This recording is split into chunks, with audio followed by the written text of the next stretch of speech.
Aí a ideia a gente tem aquele resultado básico, né, que se você tem um campo F, não sei nem se é Rn, de algum lugar, né, de certa forma, F, uma forma em M. M é uma variedade, mas pode ser um aberto de Rn, né? Acho que vai funcionar da mesma maneira, né? E aí a questão é procurar, vamos dizer, existe V tal que F, o gradiente de V, né? Ou vamos dizer, F igual a dV.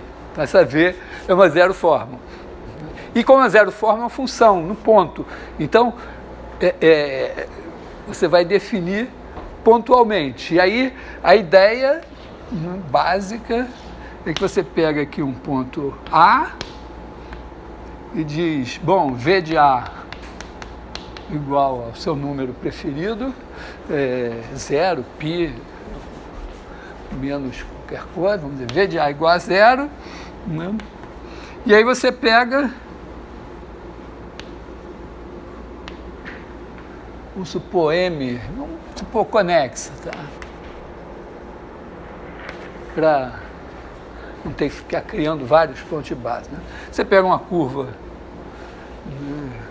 variedade conexa, é conexa por caminhos, inclusive dá para fazer C1, ser infinito, né?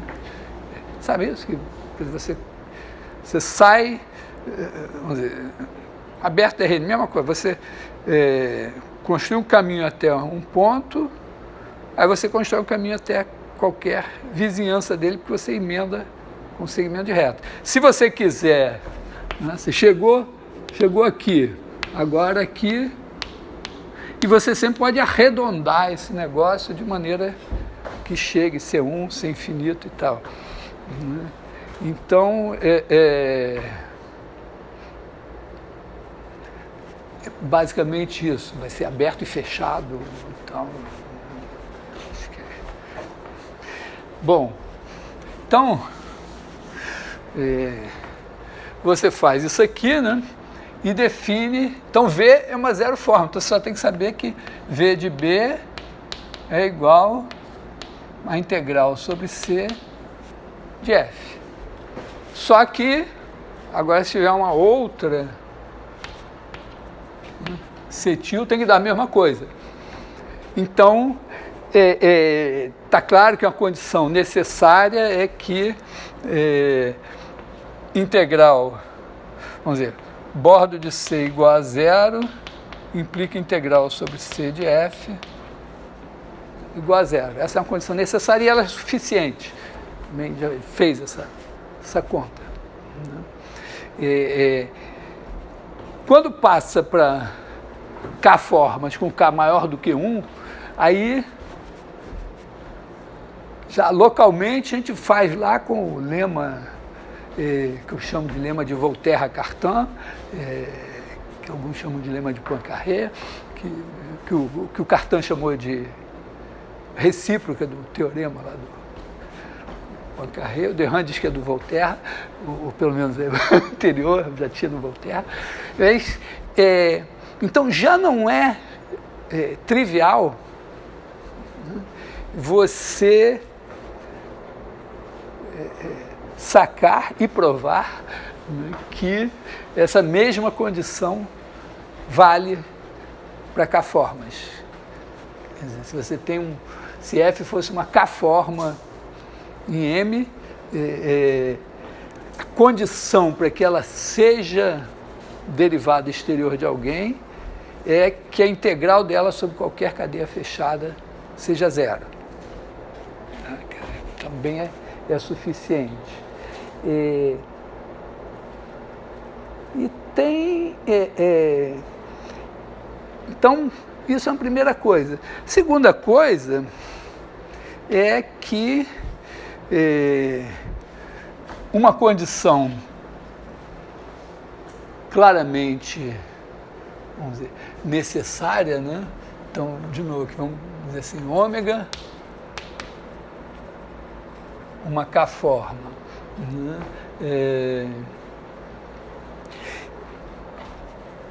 Uma condição necessária para, vamos dizer, ômega igual a d eta, implica d ômega igual a d2 eta igual a zero. Quer dizer, eu estou aqui, eu não estou supondo nada que os caras são sem infinitos, mas que essas derivadas aqui existem, né? Derivadas exteriores. Então, outra coisa que é mais ou menos clara, o Maxwell já tinha essa noção, né, e tal, quer dizer, isso também não basta. Quer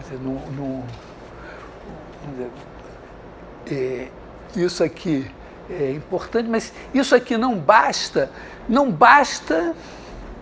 mais ou menos, vamos dizer, se toda cadeia fechada, né, se essa é a condição, se toda cadeia fechada fosse um bordo, que a gente chama de exata, então se aplicava o teorema de Stokes e tinha isso. Quer dizer, é mais ou menos aí que os físicos meio que enrolam, né? Quer dizer, se tem um campo de vetores em R3, aí o rotacional dele é zero.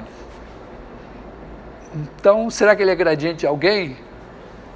Aí, geralmente o físico diz, mas não se for num espaço todo que tem algum buraco, porque, né, vamos dizer, para você tem aqui uma C1, aqui uma C2, você precisa dizer que a integral independe do caminho, então essas duas, então você precisa garantir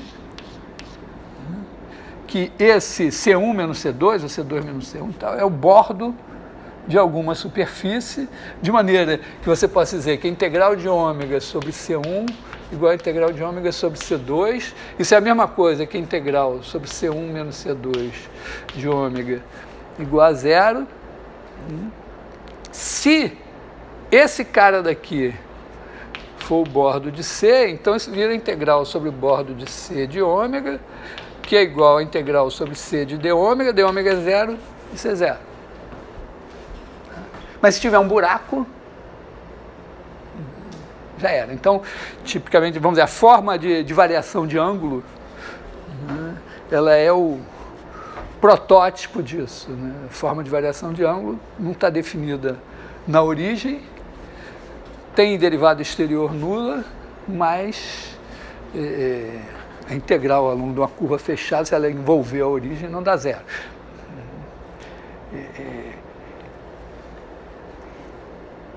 Então, vamos dizer, a filosofia que por trás da história do de Rham é que eu tenho duas maneiras de perceber se tem buracos na minha variedade. Se tem, uma é olhar para as cadeias fechadas e ver se elas não são exatas. Claro, se tiver algum buraco, alguma coisa, né, se em vez de ser um plano for um cilindro, eu faço uma curva fechada e ela não é bordo de nada. E a outra maneira, que é mais, vamos dizer, você vai olhar para as formas e dizer, olha, se tem formas fechadas, quer dizer, que tem derivada nula, mas não são exatas, quer dizer, não são derivadas de alguém, então tem alguma coisa, tem aí. Porque se não tivesse, toda a cadeia seria um bordo e pronto. Então, não é tão... Já chamei a atenção que não é tão simples assim, tem coisas topológicas. No espaço projetivo você pode fazer uma curva fechada, que não é homotópica a um ponto, mas duas vezes ela é. Tá, uma coisa assim, passou lá pelo infinito, aí passou, você não consegue tirar, mas se você der outra volta, aí você tem dois lacinhos e você faz assim e sai. Então, tem acidentes topológicos, porque aí é o seguinte, vamos dizer, se C não é exata, né? Então, se tem uma cadeia fechada, bordo de C igual a zero, mas não existe, sei lá, alfa tal que C igual a D alfa.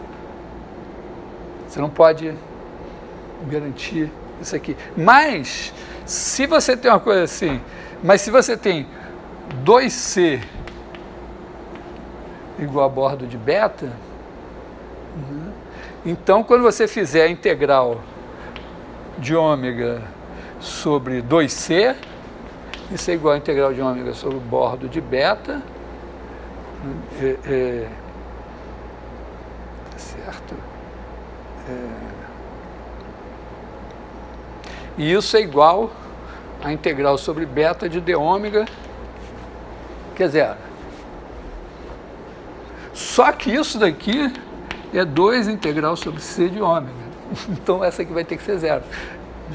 Então, embora ela não seja um bordo, ela não vai me atrapalhar. Então, aí a cohomologia de de Rham não vai perceber esse tipo de acidente. Mas, bom, então, o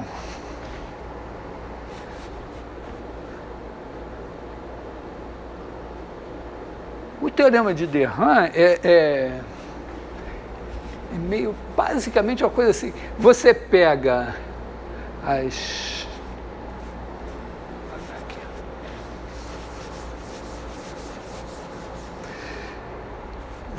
as K cadeias, lá, CK igual a 1 das K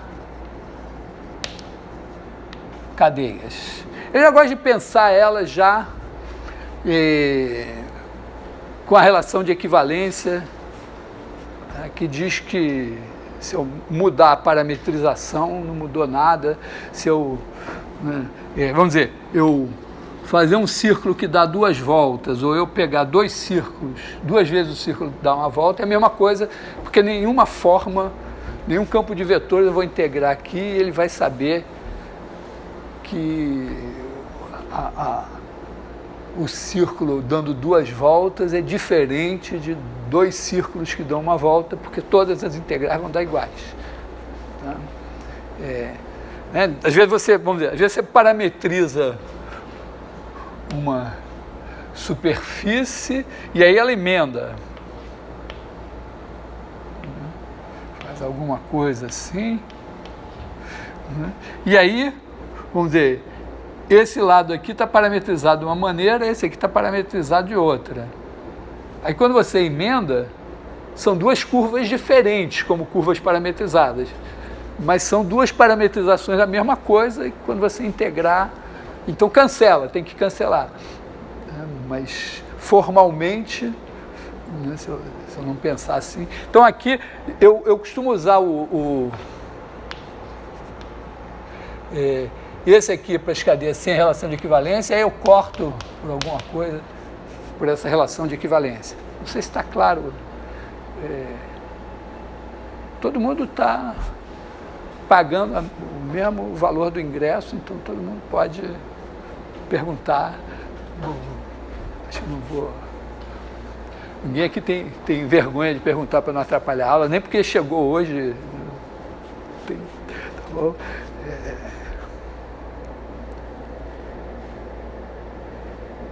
Bom, então aqui a gente tem as cadeias fechadas, né, ZK igual a ômega pertencente a CK, tal que bordo de ômega é zero. E tem o ZK, aliás, o BK, que é igual ao conjunto dos ômega, aliás, aqui não ômega, C, do C pertencentes a CK tais que existe alfa com bordo de alfa igual a C. Então, como todo bordo, o bordo do bordo é sempre zero, o BK está contido no ZK. Tá? Então, né, se tem um buraco aqui, essa curva aqui é fechada, mas não é um bordo. Essa daqui é fechada e é um bordo. Essa é a diferença. Tá? Todo mundo fez curso de álgebra alguma vez na vida? Não? Sabe o que é um grupo? Hã? Sabe o que é um grupo? Então, aqui as cadeias, aqui estou pensando, os coeficientes das cadeias são números inteiros. Pode fazer com reais, mas... então, as cadeias formam um grupo, porque eu posso somar, né? Uma cadeia é uma soma de coisas, então eu somo cadeias, então é um grupo abeliano. Todos os subgrupos são normais. Esse cara daqui é um subgrupo. Ele, na verdade, ele é o núcleo de um homomorfismo, quer dizer, o delta, né, vai de CK em CK-1. E os caras daqui que vão em zero formam esse cara. E na verdade tem o CK mais 1 no CK menos 1, aí tem o bordo, que são bordos diferentes, mas são filosoficamente o mesmo, né? Então aqui, né, o BK, aliás, o ZK é o núcleo desse daqui. E o BK é a imagem desse daqui. E a imagem está contida, a imagem. Então aqui você tem o CK, esse é um subgrupo, esse é um subgrupo desse também. E aí você chama de HK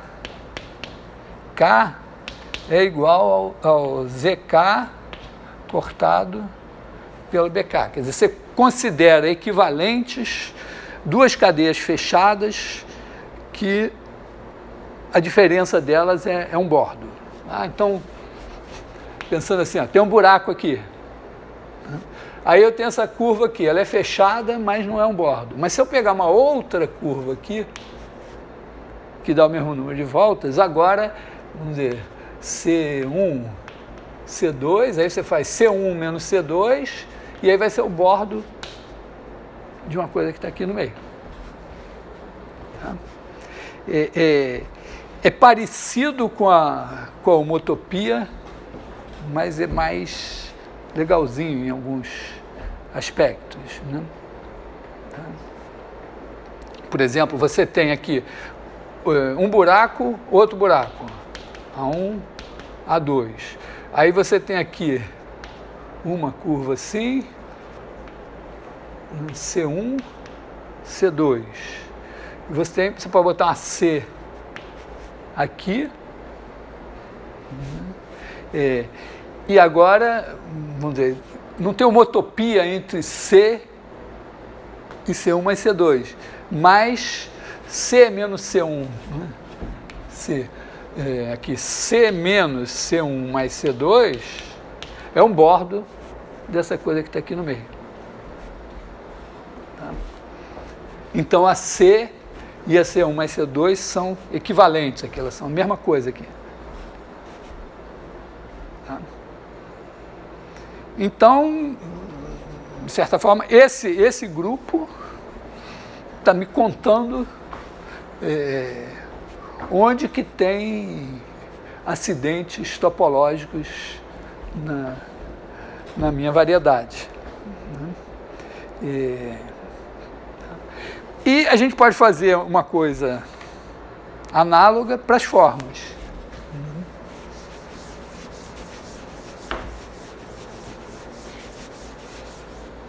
Não sei que letra eu uso. Bom, não importa.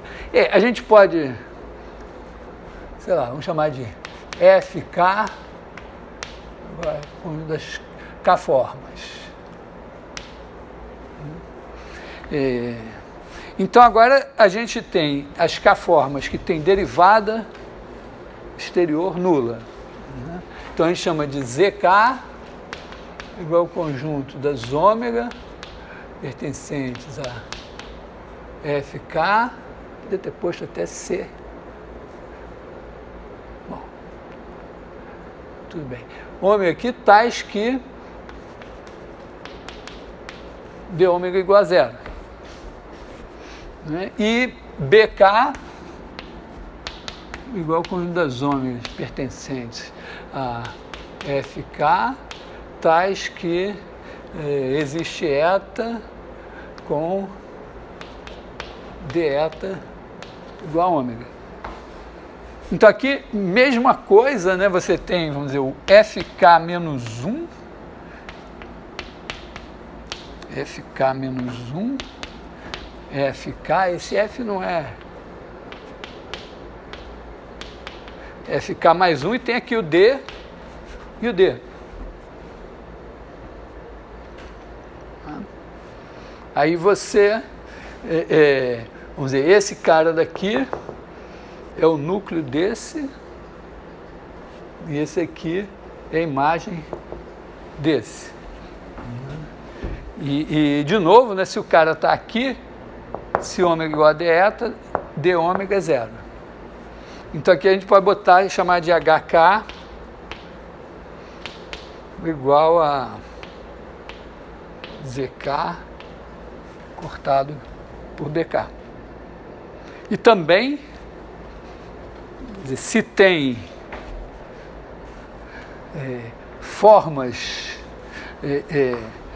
fechadas que não são exatas, algum acidente tem. À luz daquele teorema inicial não provado, né? Porque, vamos dizer, se a ômega tem derivada exterior nula e toda a cadeia é um bordo, eu aplico o teorema de Stokes e provo que a integral de ômega sobre qualquer cadeia fechada dá zero, então ela seria derivada de alguém pelo teorema lá não provado.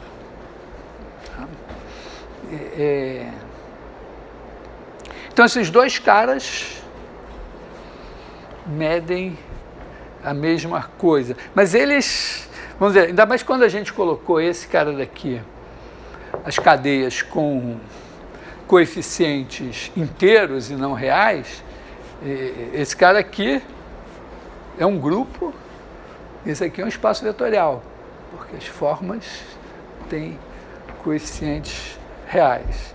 Mas, então, vamos ver, seria uma primeira pergunta, perguntar, esses caras são iguais? Bom, não, mas tem uma, vamos dizer,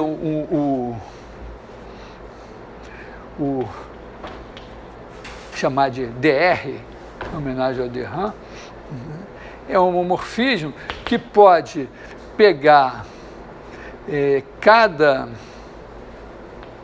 cara de HK e levar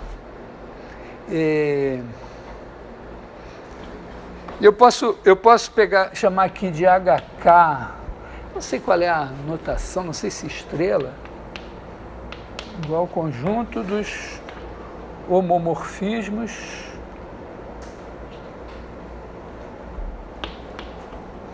de HK em R. Se a gente estivesse trabalhando em C, seria em C. Porque aqui, ó, se eu tiver uma forma ômega, ela define, né? A ômega eu posso pegar cada cara aqui de HK, levar em R, fazendo o quê? Eu pego a cadeia C, vamos dizer, um representante da classe aqui, e faço a integral sobre C de ômega. E aí, por conta de, vamos dizer, de essa ômega que eu estou pegando, derivada exterior é zero e essa cadeia aqui é fechada, esse negócio não vai depender, porque aqui, na verdade, esse cara daqui é uma classe de equivalência, né? E a cadeia C também é uma classe de equivalência. Então não vai depender nem do ômega, que eu pego aqui, nem do C. E o teorema de Derrame diz que isso é um isomorfismo. Então, ser um isomorfismo já significa que se isso daqui é zero para toda C, então esse cara aqui é zero. Ou seja, se a integral de ômega sobre qualquer cadeia fechada é zero, então ômega está no zero daqui, que são as cadeias exatas. Porque aqui, né, o elemento neutro desse cara, o grupo aqui, vamos dizer, duas, aliás, daqui, né? Tá, porque eu estou dizendo o seguinte, que se esse cara daqui, né, vou chamar assim, chamar de ômega tio estrela, eu vou chamar de ômega, eu vou chamar aqui, ômega tio estrela mesmo assim, tá?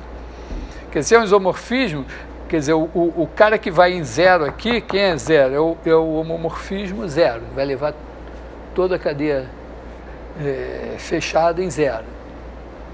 Então, o cara que vai aqui é o zero daqui. O zero daqui, você pegou as cadeias fechadas, cortou pelas exatas. Então, as exatas são zero. Você pegou o seu grupo, né? Espaço vetorial funciona a mesma coisa. Isso aqui vamos dizer, são as exatas, é o seu núcleo. Então você agora pensou, cada elemento desse espaço tem sua classe de equivalência aqui.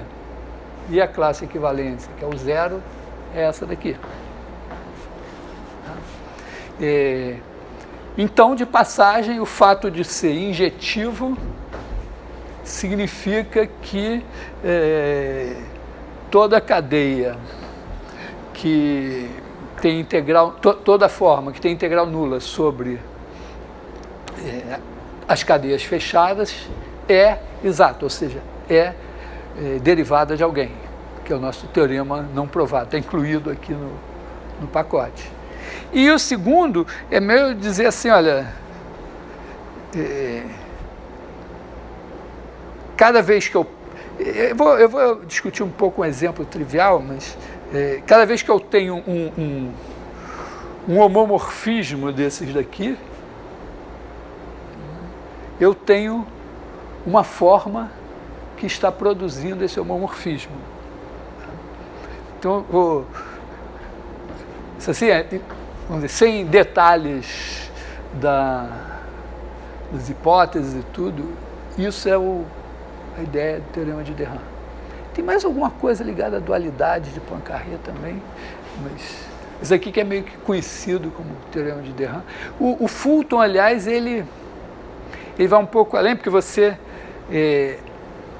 aqui a gente está trabalhando com as cadeias sem infinito, sem coisa. Ele diz, não, mas dá para passar para as contínuas também.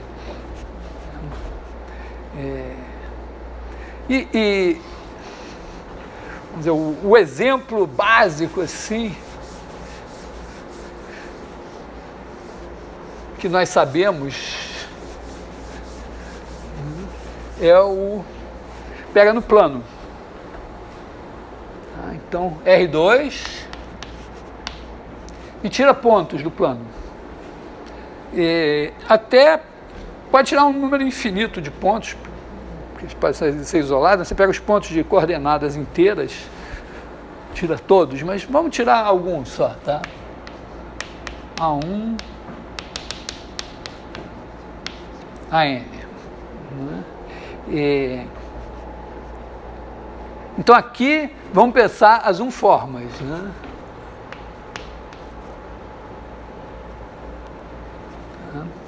Então aqui a gente já sabe que se a integral de ômega sobre qualquer cadeia fechada é zero, então ômega é gradiente de alguém.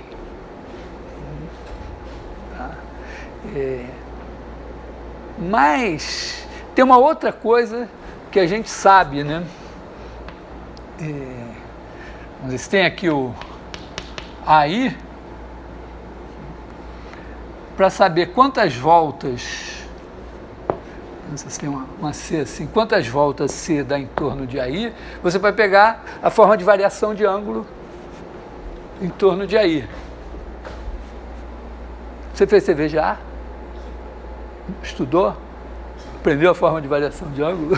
Tá bom. Ela tem importância aqui em análise complexa. Então, aqui,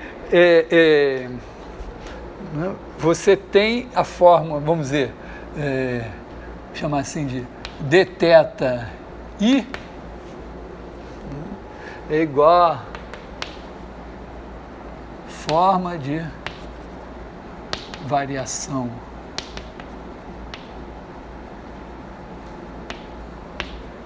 em torno de AI. Ela já é, então a gente já conhece, né, esse acidente topológico, ele está mapeado, tirei um ponto, ele produz curvas fechadas que são caracterizadas pelo número de voltas,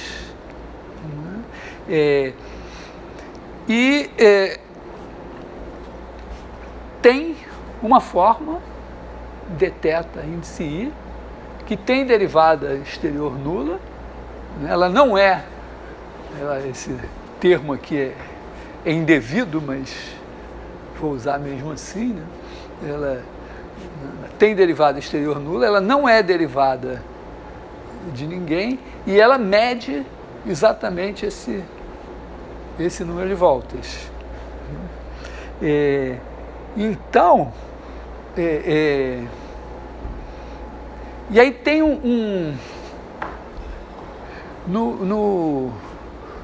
no meu livro de análise vetorial clássica, eu botei um capítulo, uma seção lá das aplicações, que justamente estuda as cadeias em abertos do plano. E tem um teorema lá, eu tirei aquilo de algum lugar, não sei se é do Artin, se é do Alford, se é algum cara, eu li, fiz alguma, sei lá, uma adaptação, mas a ideia é a seguinte, né? Vamos dizer, você tem um aberto A do plano, aí você tem duas cadeias, C1 e C2, né? Assim, a gente diz que, a gente usa essa notação aqui, C1, C2 significa C1 e C2 são homólogas, e se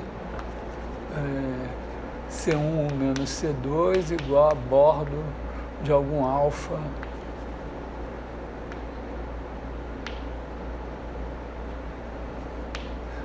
no caso aqui 2 cadeia alfa, mas esse termo homóloga serve em geral, né? Então a gente usa essa notação aqui, e o teorema é o seguinte,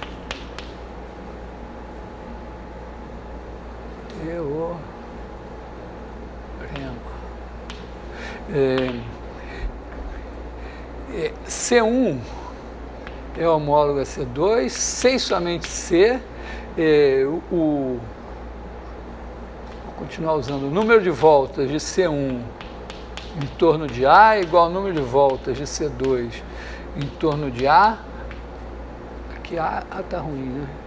De P, vou chamar isso aqui de ômega, né? Quer dizer, C1 e C2 em ômega, né? Porque a homologia depende de onde você está, né? Se tirar o buraco, não tem mais problema. Então isso daqui é para todo P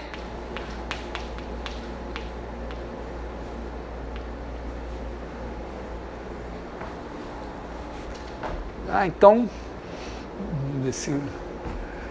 aqui, por exemplo, se não tem nenhum problema aqui, é claro que esse número de voltas vai ser 0 para qualquer cara aqui fora. Mas se tiver faltando um ponto aqui, aí você vai ter curva que dá uma volta aqui e outra que não dá volta, e elas vão ser diferentes. No nosso caso, a gente pegou o R2 todo e tirou N pontos. Então, a classe de homologia de uma curva é determinada por esses números, né? Pelos números de voltas que ela dá em torno de cada ponto. Que poderia, sei lá, você tem vários pontos, né? Aí, sei lá, você pega essa curva assim, faz assim,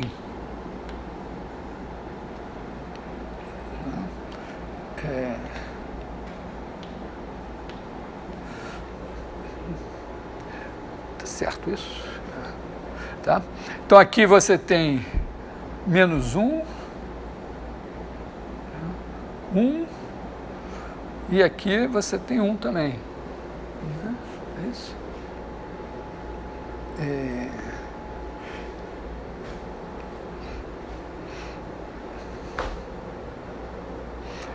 Então, se você pegar, vamos dizer, se você pegar esta curvinha assim,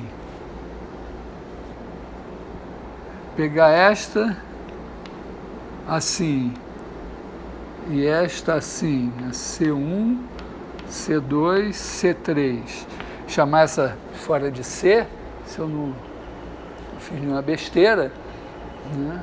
Essa C é homóloga à soma dessas três. Tá?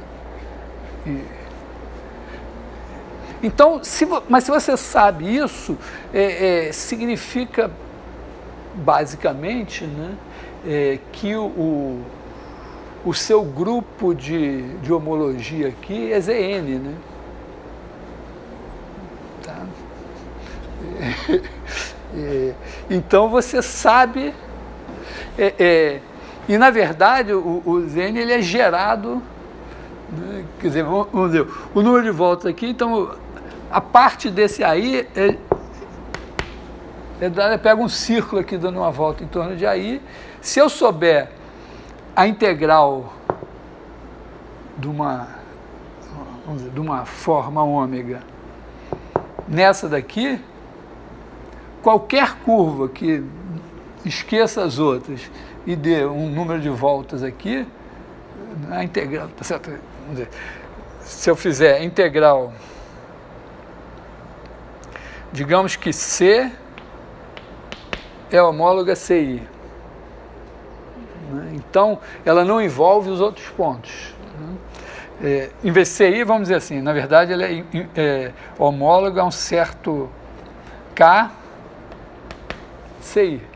K é um número inteiro. Tá? Quer dizer, minha curva deu número de voltas 0 em torno dos outros pontos, deu K voltas aqui. Então, KCI. Então, se eu fizer a integral, se eu pegar uma forma fechada, integral de ômega sobre C, eu acho que deve ser igual a K, né? Porque C menos KCI é igual a D alfa, então a integral sobre D alfa não, bordo de alfa, C menos KCI de ômega é igual a integral sobre bordo de alfa de ômega, né? E isso é igual a integral sobre alfa de d ômega, mas d ômega é 0, na minha hipótese, né?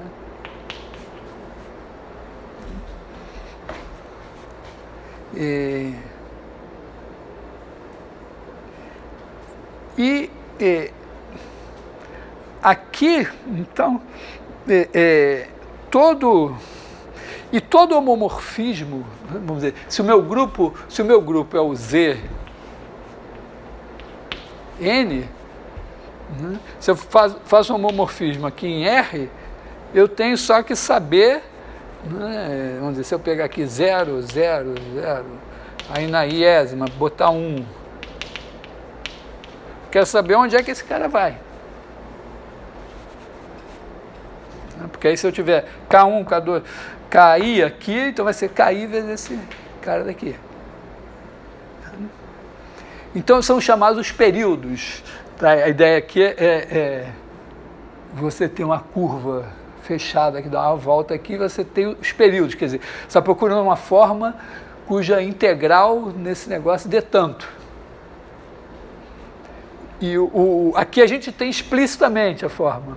A questão em geral seria, não, você tem lá a variedade, aí você tem, vamos ficar ainda com formas, né? Você tem lá as curvas, e aí tem uma curva lá que é fechada, mas não é exata, e ela tem lá os amiguinhos dela, que são homólogos a múltiplos dela.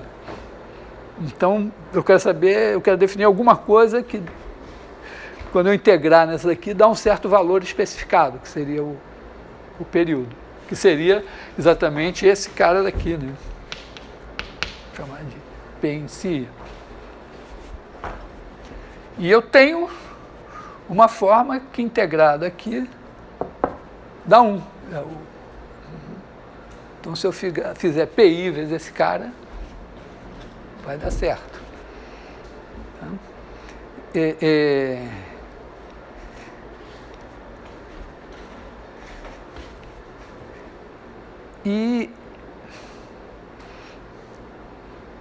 Tá, então, vamos ver assim, o que nós temos então? Quer dizer, se a gente pegar qualquer cadeia fechada, repara, tem esse teorema aqui, tem um trabalhinho para provar esse negócio daqui. Tipicamente você faz um reticulado, assim, linhas horizontais, linhas verticais, podem ser mais finos dependendo da situação, e a ideia é mostrar que toda cadeia que você cria vai ser homóloga a uma cadeia feita de pedacinhos assim. É mais ou menos razoável, né? Você pega uma curva, aí por continuidade uniforme, ela pegou a curva assim, aí por continuidade uniforme tem pedacinhos em que ela vai ser, se você pegar uma coisa assim, né, botar um microscópio, uma coisa assim, elas vão ser homólogas aqui. Tá? Quer dizer, eu posso criar alguma coisa que essa e essa são a mesma coisa. Então você vai pegar cadeias fechadas e vai provar que são homólogas a cadeias dessa partição. Geralmente a gente faz...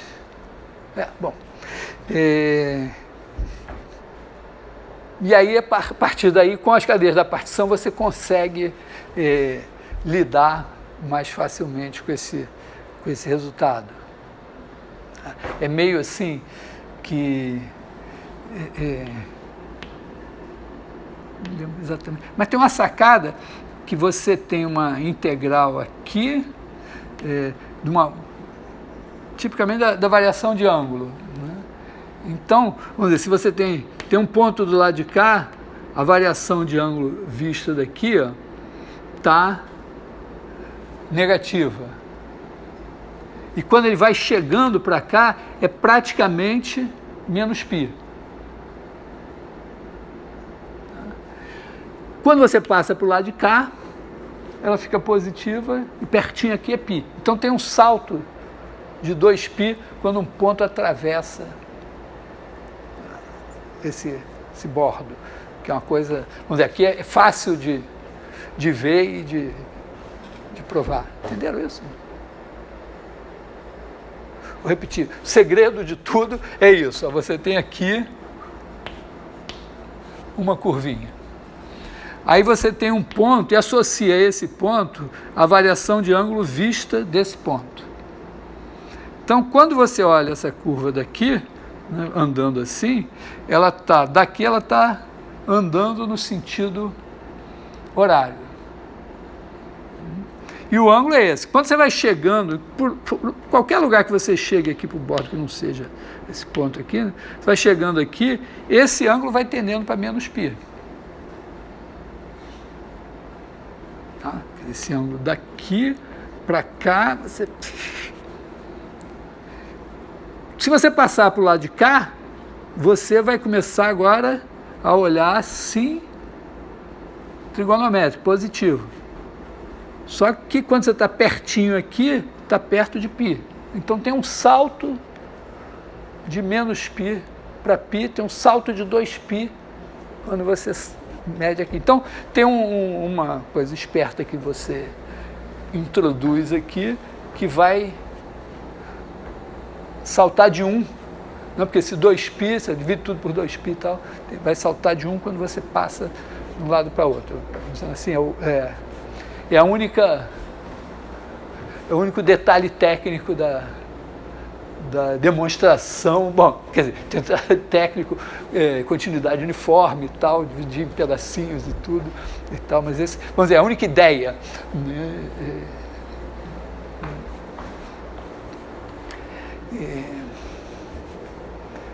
Bom, então, quer dizer, isso aqui é um caso, vamos dizer, no plano a gente tem esse controle da situação. Depois em variedades mais complicadas, não. Mas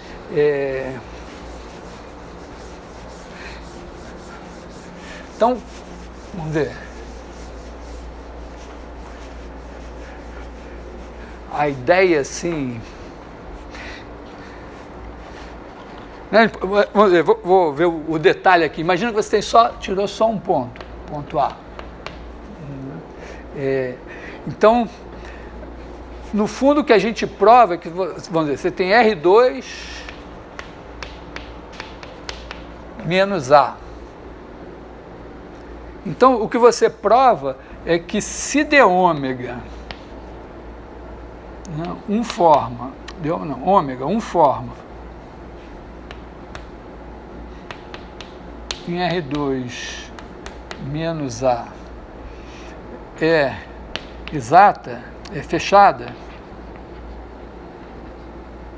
quer dizer, d ômega igual a 0, então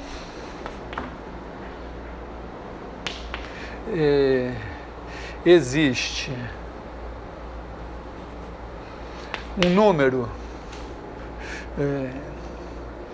sei lá, vou chamar de alfa. Alfa pertencente a R e F de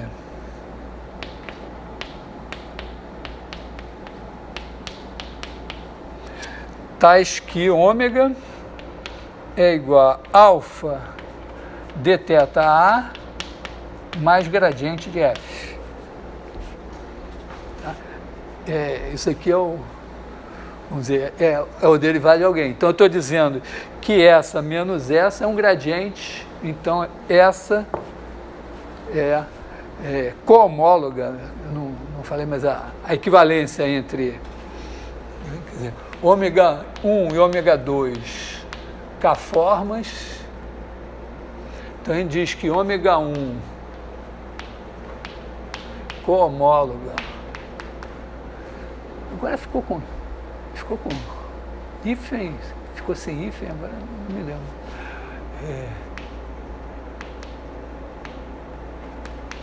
Cohomólogas se existe eta tal que ômega 1 menos ômega 2 igual a d eta. Então aqui é esse o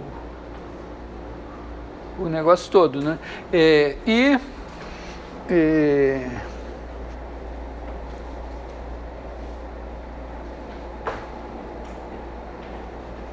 O que de certa forma a gente faz, né, nesse caso, é usar uma utopia mesmo. Né? Quer dizer, você pode... O teorema que a gente tem garante assim, você pode dizer, não, se a integral... Não precisa dizer que a integral sobre toda a cadeia fechada é zero, se é a condição necessária e suficiente para o campo ser gradiente de alguém. Basta dizer que a integral dele sobre qualquer curva fechada, e aí eu boto C1 por partes para me garantir, uma coisa assim, é zero, também resolve. Porque a ideia um pouco é você dizer, bom, está aqui o A, está aqui esse círculo, esse SA, que é o círculo de raio 1 em torno de A. Aí você projeta, você tem a curva fechada, aí você projeta aqui.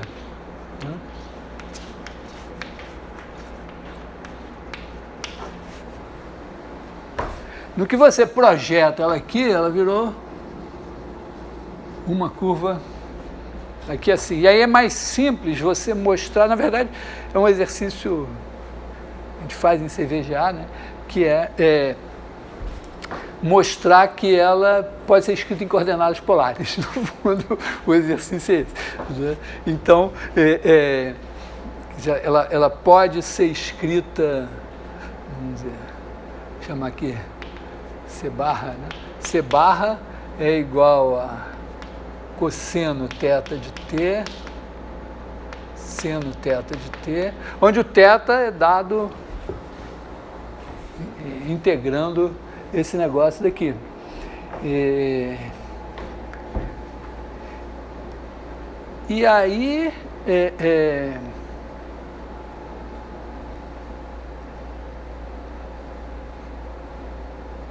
vamos dizer, na verdade é uma, vamos dizer, acho que se eu usar o... eu não preciso... Isso, vamos dizer, eu estou usando assim, o ferramental sem usar o teorema de Green. Tá? Porque aqui você pode dizer, não, aqui eu tenho C menos C barra é igual a bordo de alguma coisa, teorema de Green, integral sobre C igual a integral sobre C barra. Né? E aí,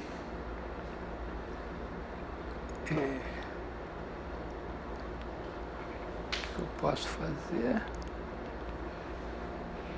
Bom, de qualquer maneira, mais ou menos assim eu posso dizer, bom, a minha C barra fecha, então ela começa aqui e termina aqui. Tá? Então aqui tem um número A, aqui tem A mais 2 capi. Isso aqui é o θ.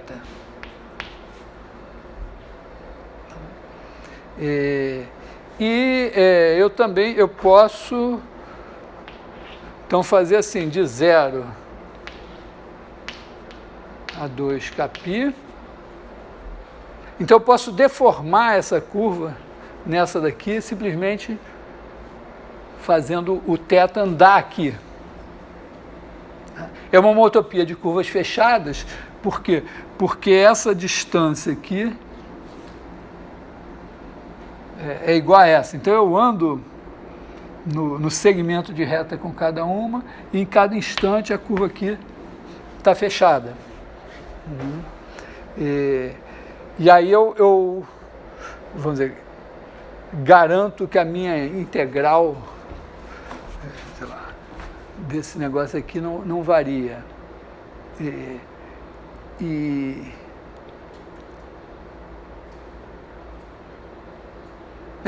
aí vamos dizer, isso é o caminho para mostrar que a integral, vamos dizer, aqui no final das contas eu vou dizer que a integral sobre C barra de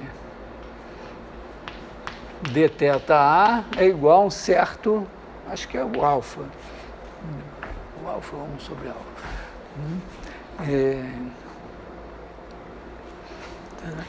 E a integral...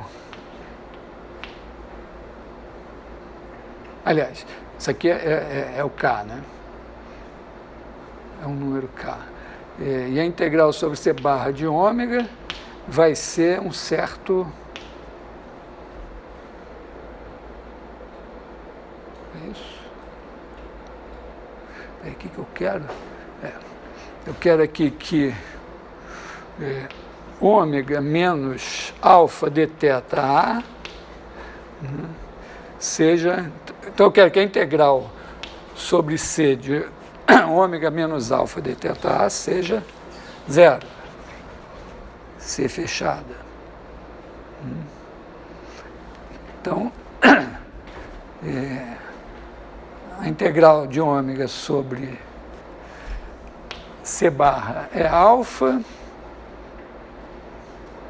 e aí não importa aqui. E aí eu faço ômega, faço alfa, em vez de alfa, sei lá, beta. Né? Então, eu quero que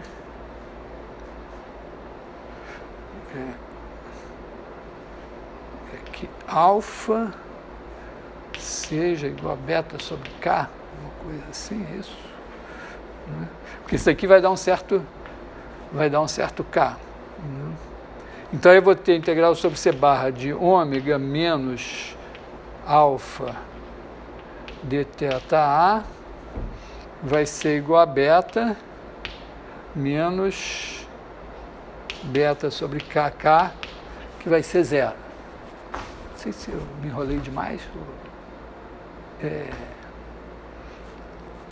Porque eu estou dizendo que essa integral sobre C, aqui, né?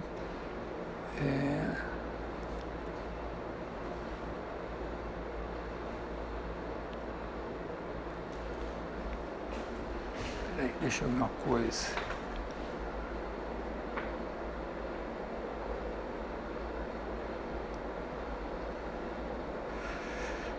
Aqui. Não, acho que não está bem explicado.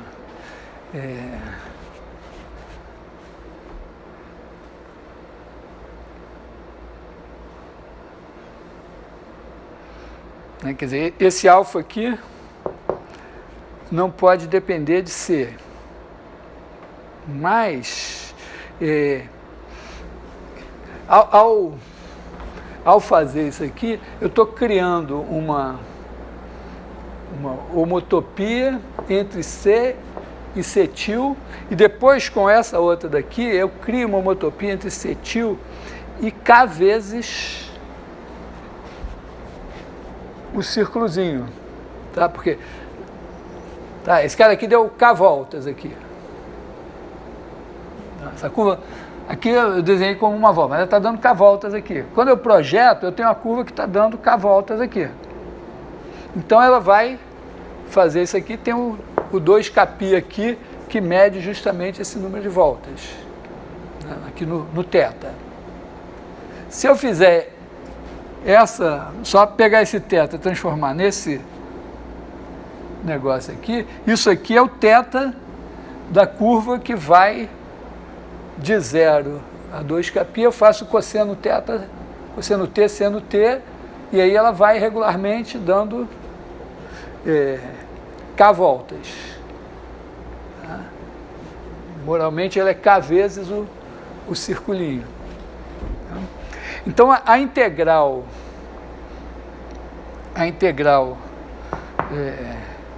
de ômega sobre C barra, na verdade, né, o que isso vai mostrar, né,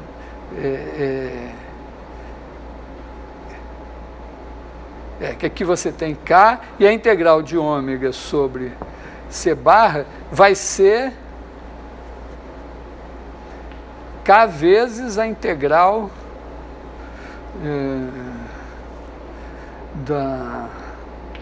da Szinha.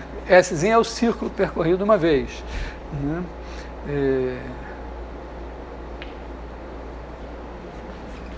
De ômega. Então, se eu botar aqui, quer dizer, isso daqui, então esse cara daqui, né, vamos chamar, se eu chamar esse cara de alfa, isso aqui vai dar K alfa. Se eu botar um alfa aqui, vai dar K alfa também. Então, se eu fizer a ômega menos alfa vezes essa daqui, a integral vai dar zero. Tá? E esse K aqui, ele não, vamos dizer, não entra na definição. Tá? Quer dizer, o C sumiu da história, porque aqui ficou, aqui é o número de voltas que C dá, e aqui é a integral de ômega sobre o circulinho unitário. Então, para qualquer curva fechada que eu botar, isso vai funcionar, vai dar zero. E aí eu tenho o F aqui. Tá? Não sei se eu fiz de uma maneira penosa demais, mas... tá? Vamos ver. Você faz isso com... Uma vez a gente estava nas discussões de ensino, eu lembro que o Tomei, lá da PUC, falou que ele, quando chegou lá no Curran, que achava que os caras lá, o Nuremberg lá, que não sei o que faziam, sabe? Aí ele disse, pô, eles faziam matemática usando ferramentas simplesinhas, que todo mundo sabia, só que eles faziam, né? Então, não sei se aqui eu usei ferramentas elementares demais, podia ter ido mais longe, quer dizer, ter usado o teorema de Stokes mais, não sei. Mas de qualquer maneira é isso. Quer dizer, então você consegue fazer isso explicitamente, né? Você tem abrir um buraco no plano, tem uma forma que tem derivada exterior nula, então ela é alguma coisa vezes a forma de variação de ângulo daqui, mais um gradiente.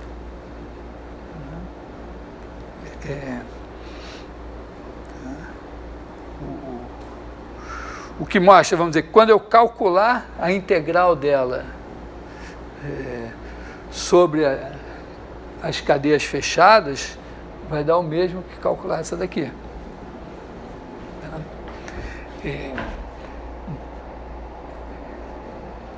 Bom,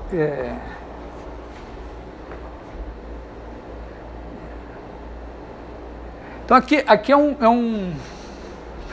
um derram explícito, né? Você,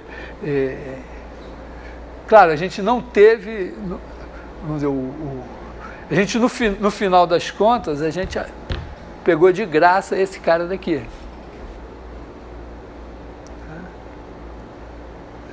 É meio porque faz parte do teorema de Derram mostrar que se a integral sobre toda a cadeia fechada, se ômega é tal, que a integral dela sobre toda a cadeia fechada dá zero, então ela é derivada exterior de alguém.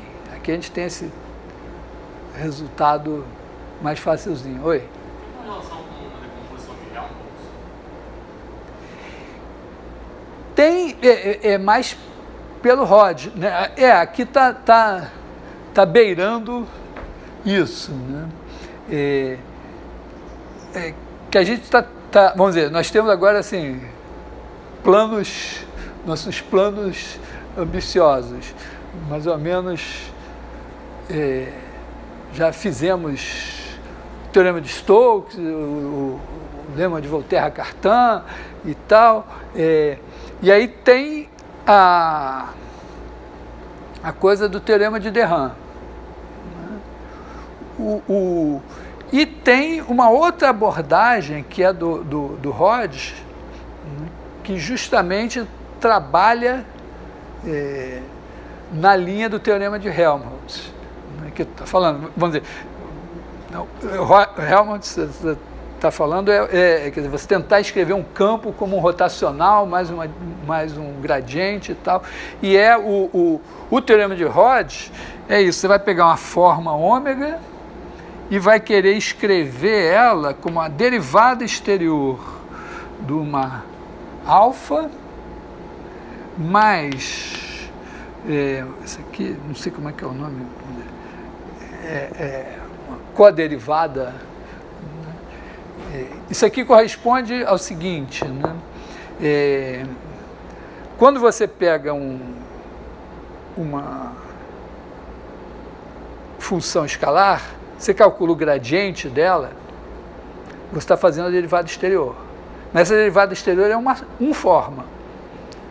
Se você olhar para ela e calcular agora a derivada exterior de forma, é o rotacional, dá zero. Mas você pode pegar essa forma e dizer, não, mas eu vou pensar ela como uma 2 forma, que é a ideia do operador estrela de Rhodes. E agora, como 2 formas, eu posso fazer a divergência dela. E agora a divergência é uma 3 forma. E eu posso voltar e dizer, não, mas essa 3 forma eu vou pensar como uma 1 forma. Tá? Então o delta é isso, você estrela, faz a derivada exterior e estrela o resultado. Então isso daqui, vamos dizer, se essa aqui é uma K forma, essa daqui é uma K menos 1 forma. E essa daqui tem que ser uma K mais 1 forma. Fica meio... quando você pensar um rotacional... Mas é isso, né? Porque quando você pega um gradiente, você está pegando aqui uma 0 forma, gradiente de alguma coisa. E quando você pega o rotacional, é rotacional de alguém, esse alguém é uma 2 forma. E aqui você vai ter mais alguma coisa que é harmônica, tem Laplaciano nulo. Sendo que o Laplaciano do Rhodes é o d delta mais delta d. Então isso aqui está vamos ver, tá na nossa mira também. Tá? Só que tipicamente, para demonstrar esse negócio, você vai ter que entrar lá numas EDPs e tem vamos dizer, uma artilharia de EDP meio pesada, da qual todos fogem. Inclusive o Lee, você vê que tem um livro do Lee enorme, ele falou de tudo, e o teorema de Rhodes, ele menciona, diz, um teorema profundo e tal, ele explica o que é, mas não mete a mão nisso aí. Né? Então, mas como o Pedro é um edepista, e está fazendo com o GDP nesse momento, ele está encarregado de nos explicar essa história toda. Então, vamos dizer, nós temos a linha DRAM que não mete a mão nisso daqui, direto, embora o livro do DRAM, ele tinha feito os teoremas dele, aí mostrado para o Rhodes, então fez o dele, depois o DRAM olhou e disse, não, peraí, mas está muito complicado isso aqui, ele foi tentar simplificar, mas é meio casca grossa de ler o livro do DRAM. Mas, então, tem essa linha, e tem coisinhas no meio, bom, tem a dualidade Poincaré, não sei se a gente chegará lá, e tem coisinhas no meio, grau topológico, tem um monte de aplicações físicas básicas, né, que eu meio que dei uma apontada em várias direções no livro de análise vetorial clássica, e vamos dizer, livros mais avançados geralmente pegam isso já num nível mais alto, então pode ser interessante olhar no meu livro, em R3, é por aqui, deixa eu ver agora em variedades, né? Então, nós temos todas essas direções. Então, minha ideia hoje foi só dizer, ó, o teorema de de Haen é isso. No caso simplesinho, a gente consegue fazer todo e ter uma coisa explícita. Eu ainda... sei lá, que até a próxima aula eu consigo preparar para falar do Rod, não sei, mas seria mais alguma coisa para falar para dizer, bom, o Rod vai por aí. Mas a ideia do Rod é isso, é o Helmholtz em versão superprodução. Né?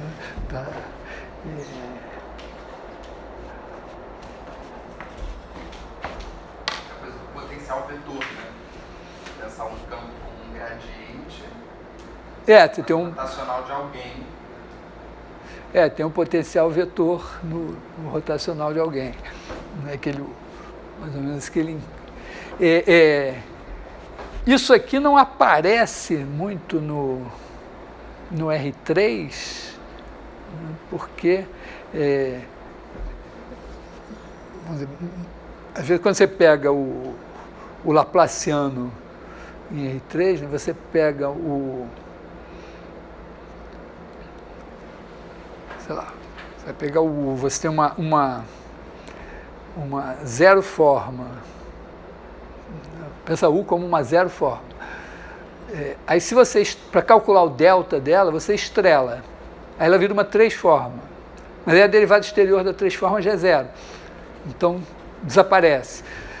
Se você pensar U como uma três forma, você estrela, ela vira uma zero forma. Aí o delta dela... Não, é isso? Não, é uma zero forma. Aí ela não é... Não, o que acontece na zero forma?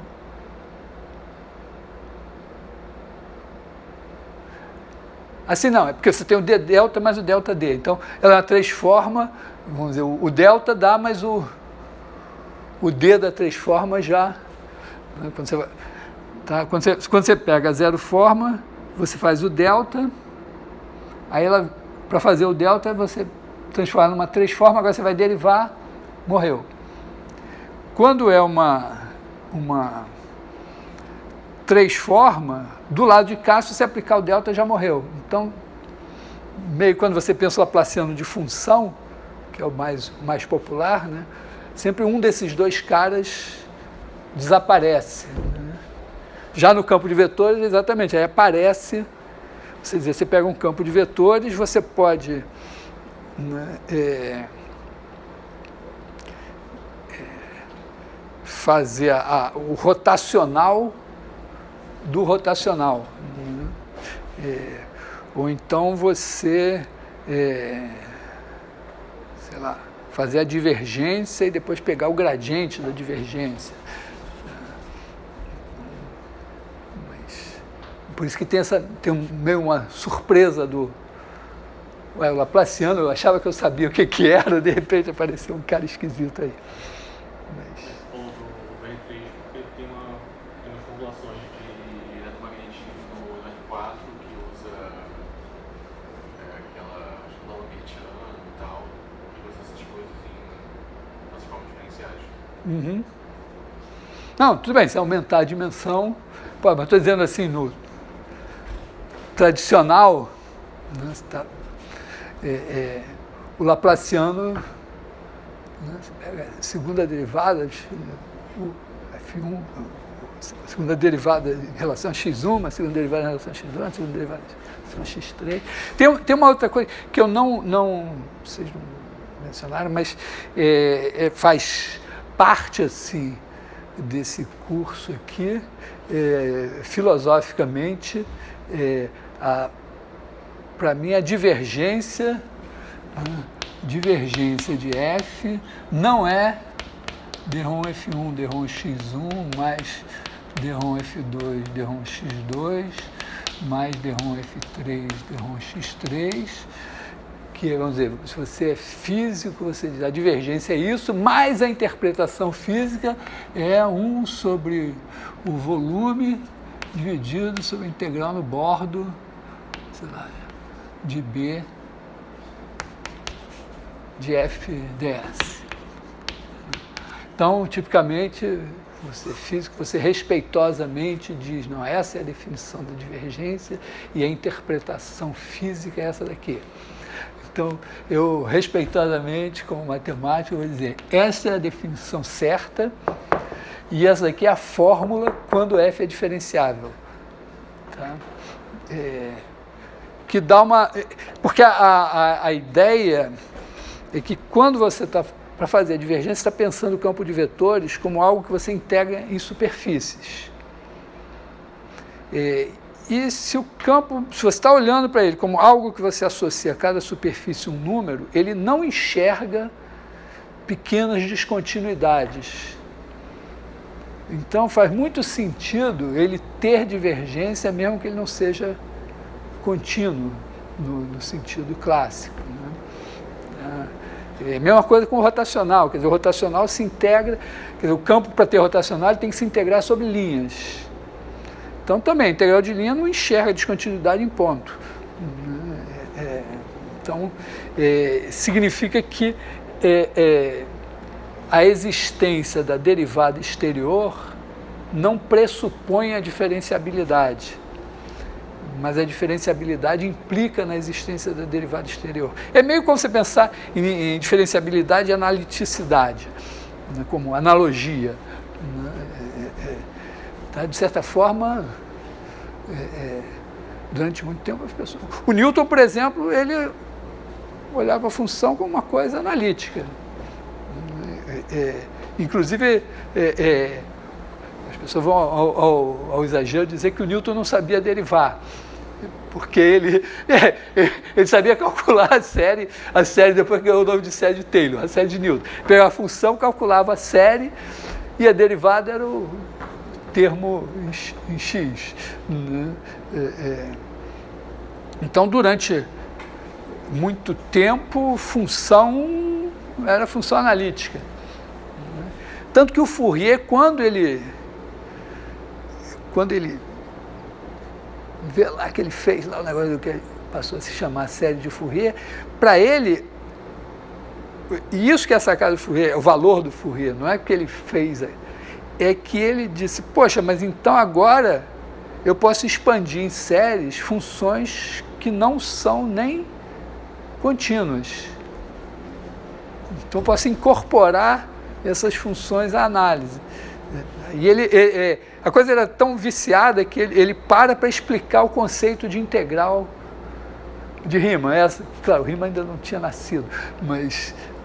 não, talvez... não tinha nascido. Né? Ele para explicar o conceito de integral, porque as pessoas estavam tão acostumadas a pensar que integral era calcular primitiva, que ele achou que era bom dizer, integral é isso daqui. Então, de certa forma... e porque isso aqui simplifica, torna algumas coisas esquisitas óbvias. Então, eu sempre digo que o engenheiro é o cara que pensa que sabe matemática, o matemático é o cara que sabe que não sabe matemática, e o físico é o cara que pensa que não sabe matemática. Então ele pensa que não, isso aqui que ele faz é física, tal, não é muito rigoroso, mas isso aqui é que é o rigoroso. Bom, não sei se estamos no horário, mas acho que eu encerrei por hoje. Bom, já perdemos a palestra da Tatiana.